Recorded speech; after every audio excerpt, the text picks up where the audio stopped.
Hello नमस्कार दोस्तों, nursing series के इस नए एपिसोड में आप सभी का स्वागत है। इस वीडियो में हम लोग कुछ इम्पोर्टेंट नर्सिंग से रिलेटेड एमसीक्यू क्वेश्चंस को जानेंगे और सॉल्व करेंगे।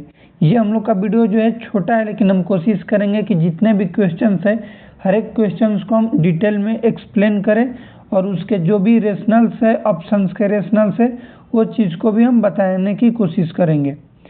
ये हम लोग का नर्सिंग सीरीज का एपिसोड नंबर 18 है। इससे पहले हम 17 तक एपिसोड ले चुके हैं। यदि उस वीडियो नहीं देखें तो प्लेलिस्ट में जाकर आप लोग सभी चीज़ का वीडियो देख सकते हैं नर्सिंग सीरीज का।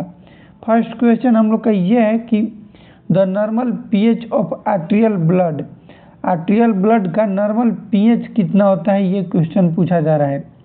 या फिर इसको हम लोग इस तरीके से भी बोल सकते हैं कि हम लोग के बॉडी का नॉर्मल पीएच कितना होता है। तो नॉर्मल पीएच हम लोग के बॉडी का होता है 7.35 टू 7.45।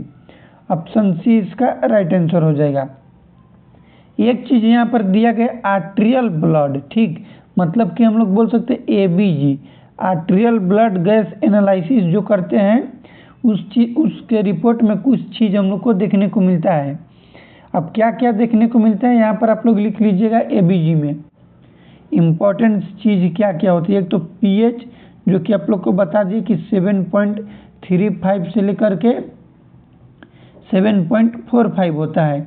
उसके बाद पूछा जाता है कि PCO2 partial pressure of carbon dioxide, इसका फुल फॉर्म होता है, ये कितना होता है। तो होता है 35 से 45। उसके बाद बाइकार्बोनेट पूछा जाता है, HCO3 कितना होता है। तो हम लोग बोलेंगे 22 टू 27 मिली इक्विवेलेंट में ये होता है HCO3।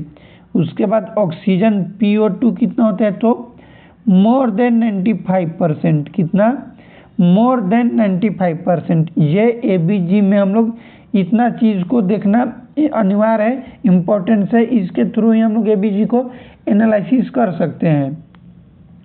इस क्वेश्चन का राइट आंसर ऑप्शन सी हो जाएगा। नॉर्मल ब्लड का पीएच पूछा गया था, तो होता है 7.35 से लेकर के 7.45। इसके रेंज में जितना भी आएगा ब्लड, वो उसको हम लोग नॉर्मल फाइंडिंग में कंसिडर्ड करते हैं। नेक्स्ट क्वेश्चन है, which position is best for a patient with breathing difficulty. एक पेशेंट है जिसको ब्रीथिंग डिफिकल्टी हो रहा है, तो उसके लिए, उस पेशेंट के लिए कौन सा पोजीशन बेस्ट रहेगा। ब्रीथिंग डिफिकल्टी हो रहा है तो supine position, prone position, high Fowler position और ट्रेंडलबर्ग पोजीशन। तो जब भी कोई भी पेशेंट है जिसको ब्रीथिंग डिफिकल्टी या फिर कोई भी कार्डियक वाला पेशेंट है, रेस्पिरेटरी COPD हो गया, अस्थमा हो गया, निमोनिया होगा, TB वाला पेशेंट या फिर रेस्पिरेटरी डिसऑर्डर रिलेटेड और कार्डियक डिसऑर्डर रिलेटेड जो भी पेशेंट होते हैं, उन पेशेंट को सेमी फॉलोअर पोजीशन या फिर हाई फॉलोअर पोजीशन दिया जाता है। इसको आप लोग याद रखिएगा। एक और क्वेश्चन पूछा जाता है कि जब भी हम लोग किसी पेशेंट को NG ट्यूब, मतलब कि rise tube, nasogastric tube insert करते हैं, तो पोजीशन होता है हाई फॉलोअर पोजीशन। इसको भी आप लोग याद रखिएगा। इस क्वेश्चन का राइट आंसर ऑप्शन सी होगा। नेक्स्ट हम लोग का क्वेश्चन है, VIP score is use to, VIP score use किया जाता है किसके लिए, किस चीज़ को असेसमेंट करने के लिए। ऑप्शन ए है प्रेशर अल्सर, ऑप्शन ए है प्रेशर अल्सर, ऑप्शन बी है pain severity, IV cannula, level of consciousness. VIP का फुल फॉर्म क्या होता है, इसका मतलब क्या होता है, लिख लीजिएगा, विजुअल इंस्पेक्शन ऑफ फेलिबाइटिस। इसका फुल फॉर्म लिख लीजिएगा, विजुअल इंस्पेक्शन ऑफ फेलिबाइटिस,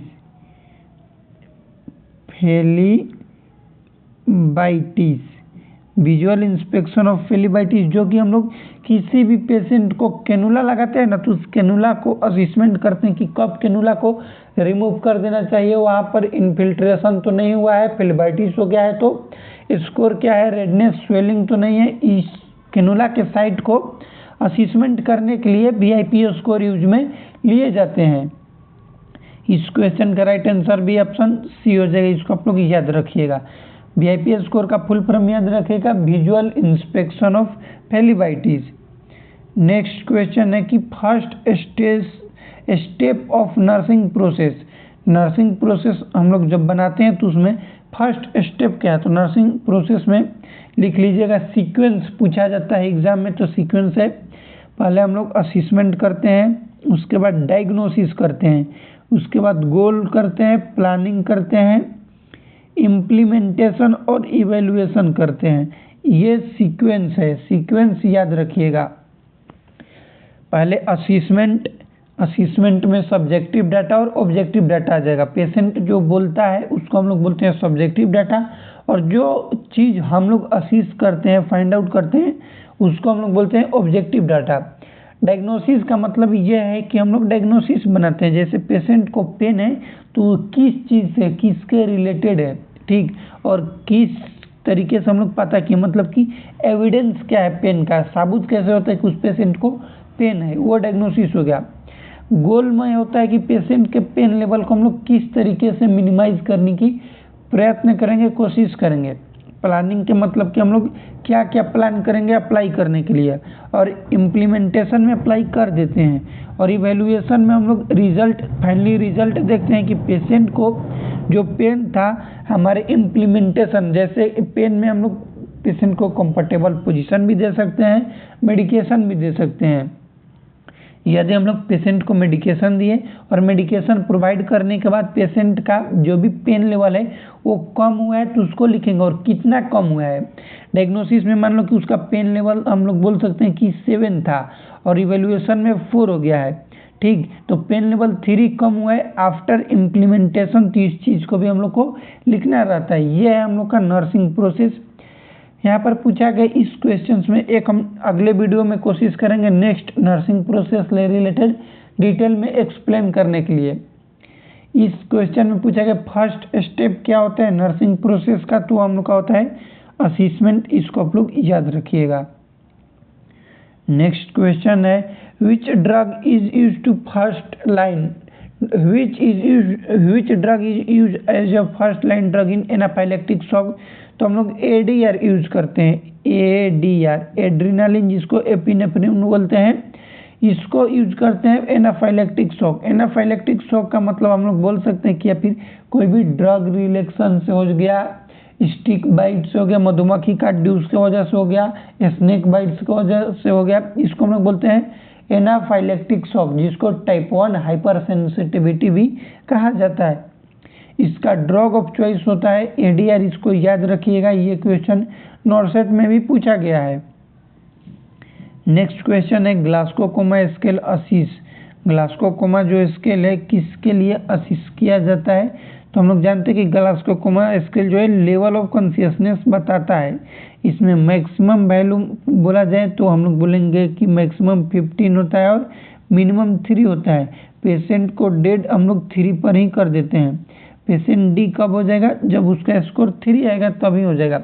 इसमें कंपोनेंट बात करें तो 3 कंपोनेंट होते हैं, EVM, आई रिस्पॉन्स, वर्बल और मोटर। आई में 4 होते हैं, वर्बल में 5 होते हैं और मोटर में 6 होता है। इसको आप लोग याद रखिएगा। Level of consciousness Glasgow coma scale में 3 कंपोनेंट होता है। आई रिस्पॉन्स पेशेंट का चेक किया जाता है, वर्बल रिस्पॉन्स चेक किया जाता है और मोटर रिस्पॉन्स चेक किए जाते हैं। इस क्वेश्चन का राइट आंसर ऑप्शन बी हो जाएगा। नेक्स्ट क्वेश्चन है which is a look alike sound alike medication risk, जिसको हम लोग लासा बोलते हैं। फार्माकोलॉजी में पढ़ने को मिलता है लासा। लासा का मतलब look alike sound alike. LASA का मतलब यहाँ पर क्या लिखेंगे, लुक अलाइक साउंड अलाइक। तो ये मेडिकेशन का मतलब क्या है, तो similar drug names. Similar drug names में क्या क्या आते हैं, तो हम लोग बोल सकते हैं कि डोपामिन, डोबूटामिन। ऑन्कोलॉजिकल ड्रग आता है विनक्रिस्टिन, विनब्लास्टिन, या फिर डॉक्सीरूबिसिन, डाउनीरूबिसिन। ये बहुत सारे ऐसे मेडिकेशंस है जिसमें हम लोग को सुनने में और बोलने में एक जैसे लगते हैं, उसको बोलते हैं LASA medication. Look alike sound alike, देखने में भी एक जैसे लग सकते हैं और सुनने में भी एक जैसे लग सकते हैं। उस मेडिकेशंस को हम लोग बोलते हैं लासा मेडिकेशंस। तो इसमें हम लोग का मैनेजमेंट क्या है, बोल सकते हैं कि इसको हम लोग किस तरीके से अवॉइड करेंगे। तो 3 बार, कितने बार? 3 बार चेक करते हैं। क्या चेक करते हैं? तो मेडिकेशन पेशेंट को देने से पहले 3 बार, फर्स्ट सेकंड थर्ड 3 बार असीस करेंगे, उसके बाद ही पेशेंट को मेडिकेशन प्रोवाइड किया जाता है। ये है लासा मेडिकेशंस। नेक्स्ट क्वेश्चन है the antidote for heparin overdose. एक पेशेंट है जिसको हेपेरिन ओवरडोज हो गया है। हेपेरिन क्या है? तो एंटीकोगुलेंट है। मेडिकेशन एंटीकोगुलेंट का मतलब ये होता है कि वैसे मेडिकेशंस जो कि पेशेंट के अंदर कोगुलेशन को रोके, मतलब कि उसके ब्लड को थिन करे। Clotting time CT, clotting time और ब्लीडिंग टाइम। क्लोटिंग टाइम को क्या करेगा? यहाँ पर इंक्रीज करेगा और ब्लीडिंग टाइम को भी, सॉरी, क्लोटिंग टाइम को क्या करेगा? डिक्रीज करेगा। क्लोटिंग टाइम को CT मतलब clotting time, bleeding time. Clotting time को डिक्रीज करेगा, ब्लीडिंग टाइम को इंक्रीज करेगा। ये कौन सा मेडिकेशंस करते हैं? तो हेपेरिन, एंटीकोगुलेंट जिसको हम लोग बोलते हैं। यदि किसी भी पेशेंट को दे रहे हैं तो उसका ओवरडोज हो गया तो मैनेजमेंट में इसका एंटीडोट होता है। एंटीडोट हेपेरिन का होता है, याद रखिएगा, प्रोटामिन सल्फेट। क्या होता है? Protamine sulphate. एक क्वेश्चन और एग्जाम में पूछे जाते हैं कि किसी भी पेशेंट को हेपेरिन चल रहा है तो कौन सा टेस्ट हम लोग करते हैं, मतलब डायग्नोसिस कौन सा करते हैं? तो उसको लिख लीजिएगा APTT। क्या करते हैं? APTT। APTT का फुल फॉर्म लिख लीजिएगा activated partial thromboplastin time. Activated partial thromboplastin time APTT का फुल फॉर्म होता है, जो कि किसी भी पेशेंट को हेपेरिन चलता है तो करते हैं, और किसी भी पेशेंट को वारफेरिन चलता है तो उसमें हम लोग PTINR करते हैं। क्या करते हैं? PTINR। इसको भी याद रखिएगा, क्वेश्चन नॉर्सेट में पूछा गया कि एक पेशेंट है जिसको वारफेरिन चल रहा है तो कौन सा हम लोग टेस्ट करते हैं? तो PTINR। PTINR का फुल फॉर्म होता है प्रोथ्रोम्बिन टाइम, और INR का फुल फॉर्म होता है इंटरनेशनल नॉर्मलाइजेशन रेशियो।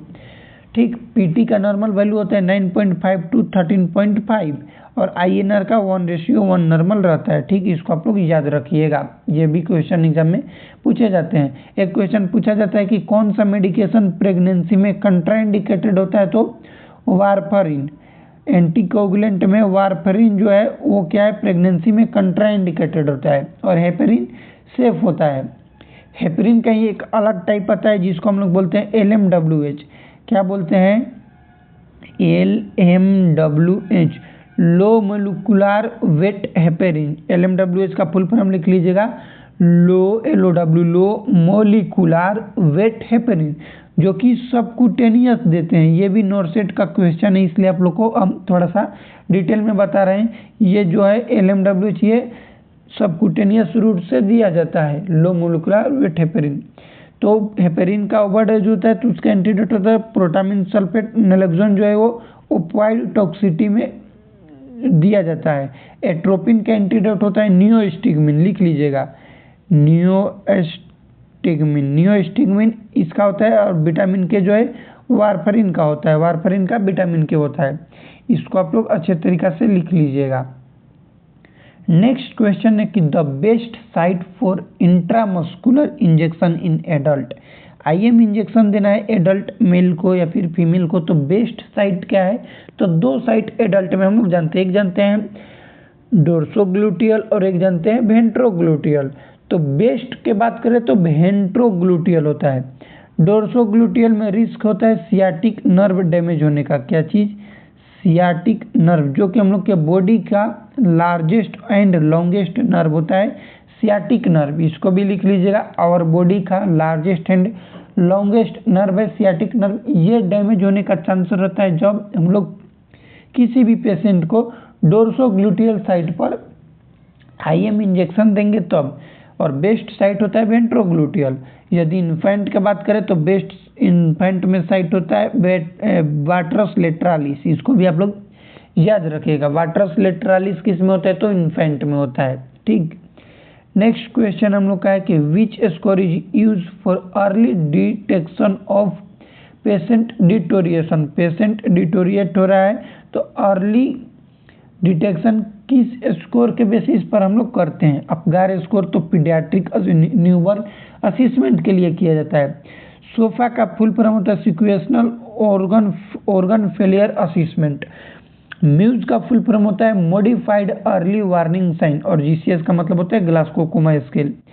म्यूज जो स्केल है, इस क्वेश्चन का राइट आंसर ऑप्शन सी हो जाएगा म्यूज। टोटल कंपोनेंट इसमें 7 होते हैं, इसको भी आप लोग याद रखिएगा। ये एक ऐसा टूल्स है जिस स्कोर्स के अकॉर्डिंग हम लोग पेशेंट डिटोरिएट हो रहा है या फिर नहीं, वाइटल स्टेबल है नहीं, उसमें यूरिन आउटपुट पेशेंट का क्या है, लेवल कॉन्शियसनेस क्या है, अल्टर्ड है कि बढ़िया है, उस सब चीज़ चेक करते हैं म्यूज स्कोरिंग में, जिससे पेशेंट का डिटोरिएशन पता चल जाता है। 30 क्वेश्चन का राइट आंसर ऑप्शन सी हो जाएगा। नेक्स्ट हम लोग का क्वेश्चन है the most common hospital acquired infection. तो यूरिनरी ट्रैक्ट इन्फेक्शन होता है जिसका मोस्ट कॉमन कॉज होता है ई कोलाई। इस्चीरिया कोलाई जो है मोस्ट कॉमन कॉज होता है यूटीआई की, इसको भी आप लोग याद रखिएगा। ये हम लोग का हो गया नर्सिंग सीरीज का एपिसोड नंबर 18। इस एपिसोड में हम लोग इतना ही एमसीक्यू क्वेश्चंस को सॉल्व किए। इस वीडियो में कुछ भी डाउट होगा तो कमेंट कीजिएगा। टेलीग्राम चैनल है सत्यम नर्सिंग 1 के नाम से, आप लोग वहाँ पर ज्वाइन हो सकते हैं। सभी चीज़ का पीडीएफ आप लोग को वहीं पर मिलता है। कुछ भी डाउट होगा तो कमेंट कीजिएगा, वीडियो को लाइक कीजिएगा। मिलते हैं अगले वीडियो में, तब तक लिए जय राम जी की।